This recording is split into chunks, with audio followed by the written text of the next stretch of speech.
সবাইকে রিঙ্কির blog channel থেকে অনেক অনেক স্বাগত জানাই। আশা করছি সবাই অনেক অনেক ভালো আছেন এবং আরও অনেক অনেক ভালো থাকুন।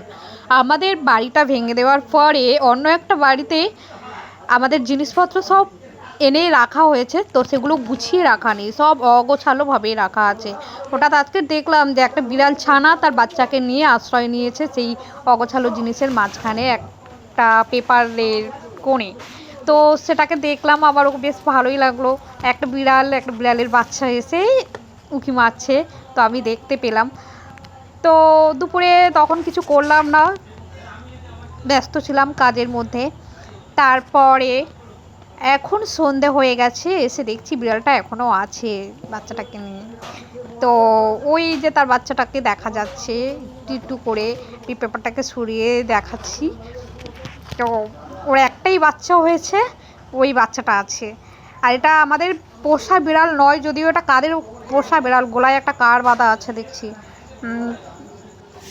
তো বিড়ালটা বেশ শেষে আমি গায়ে হাত বুলিয়ে দিচ্ছি আর বাচ্চাটার গায়ে হাত দিয়েছি। কি দারুণ বাচ্চাটা, নরম ছোট, চোখ ফুটে গেছে, হাঁটতেও পারছে একটু একটু করে, তো ভালোই লাগছে বেশ।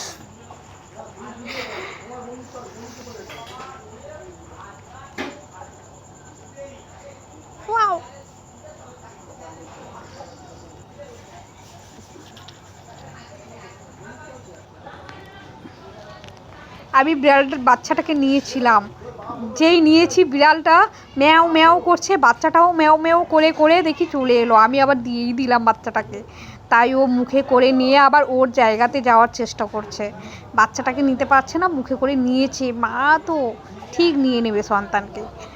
ওই লাফ দিয়ে উঠলো, আবার সেই তার কুঁড়ে ঘরের মধ্যে চলে গেল। বাচ্চাটা পড়ে গেছে, বিড়াল ছানাটা পড়ে গেছে। ওই যে উঠে চলে যাচ্ছে একা একা। তো তোমাদের কেমন লাগলো এই ভিডিওটা অবশ্যই কমেন্ট করে জানিও। আমাদের বাড়িতে এই বাচ্চা বিড়াল এসছে, তো দেখালাম ভিডিওতে। তোমাদের কেমন লাগলো অবশ্যই জানিও। আর তোমরা কারা কারা বিড়াল ছানাকে ভালোবাসো অবশ্যই জানিও। টাটা।